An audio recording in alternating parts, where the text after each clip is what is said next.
I mentioned that one of the big missed opportunities in LinkedIn advertising is failing to use the lead gen form. So I want to walk you through how you might approach this. So here we are in the campaign manager. What I'm going to do is create a campaign within the default campaign group.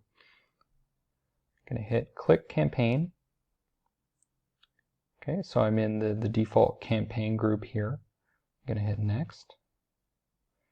And you can see the 3 clusters of objectives, which are awareness, consideration, and conversions. I'm going to hit lead generation. We're going to change the location to, let's just say it's the United Kingdom. I'm going to shut off enable audience expansion because I only want to target specific groups of people in most cases. I'm going to select single image ad since that's the standard image that you would run for an ad, and I would enable audience expansion, but that's not available when you use the lead gen advertising. I'm going to leave the budget at $50. I'm going to run it based on the default timing here. I'm going to change this from maximum delivery to manual bidding, and I'm going to put in $1 as a kind of just a low number so that LinkedIn rebuttals with a different bid. So your bid must be at least 340. So I'm just going to go ahead and put 341. I'm going to cancel this conversion tracking because I'm just focused on the lead gen submissions. Hit next, save. Okay, I'm going to hit create new ad. I'm going to call it problem A. And then I'm going to say, if you do nothing, problem A will get worse. Act now, and then I might put in maybe a testimonial, maybe a proof point, so percentage or something, maybe a quotation from a study. So this just gives you a rough idea of what an ad might look like, and you can see the preview on the side here. You're going to be able to upload an image, so let's just try this. So an image that you can create in Canva or a different program. You have to put in a website, so I'm going to try this. And then I can put in a headline. So, do you have problem A? If you do, act now quickly. Free trial, free demo, free consultation, available until, let's just say June 30th.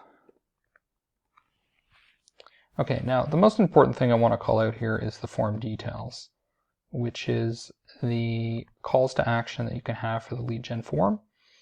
And typically you would want to go with something like sign up. Register might be good if you're doing something like a webinar. Download is appropriate if you're doing like a white paper or pre-recorded video. But typically I'm doing something like a free consultation, something like that. And then you can select a lead gen form. You can either select one of these ones that has already been created, or you can create a new one. And you can see on the right here a preview of what the lead gen form is going to look like before the user hits the submit button. So let's see what it's like to create a new form. I'm going to call this demo request 2021. I'm going to say free consultation for SaaS companies. Learn X, learn Y, learn Z. And privacy policy here. So it's a requirement to have a privacy policy. I just created one in MailChimp, a very kind of standard template-y one. You can add more text if you want. I wouldn't bother. First name, last name, email. So again, these get pre-populated. So there really is not much risk in adding more of these entry fields if the user has it pre-populated. You might want to add something else like company, size, to help disqualify certain candidates. You can add a custom question. So could be which are you most interested in? And then you could say something like feature A, feature B. You can add a custom question that is not a multiple choice. It could be, how can I help you the most? Now, there's a confirmation message, which is a great opportunity to either drive people to a calendar to schedule a meeting with you if you're doing something like consultation.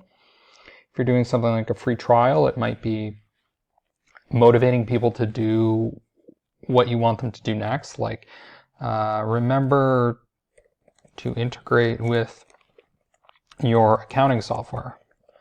Or it could be something like make sure you try 3 dictations, whatever step you want people to take after they sign up. Schedule a call.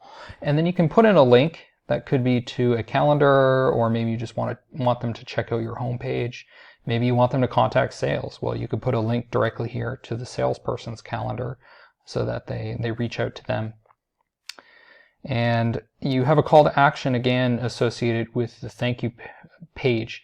So this is a good thing about lead gen advertising, is that you not only get to capture the person's information, but you also get to push them to a second call to action. So it could be like view now. So for example, if somebody requests a demo, what you might do is drive them to a video that sort of demonstrates what the software does, so that when they actually have the one-on-one demo, they're going into that conversation with more information. They're a more qualified lead at that point. So I'm just going to hit create here. And we can see that there's one error, which is the landing page URL. So I'm just going to use the same page I used earlier. And you can see that after somebody submits the form, they're going to see this. This is on desktop, this is on mobile, and they're going to hit view now, which is the second call to action. And it's requiring we use this format, so no problem. Hit create.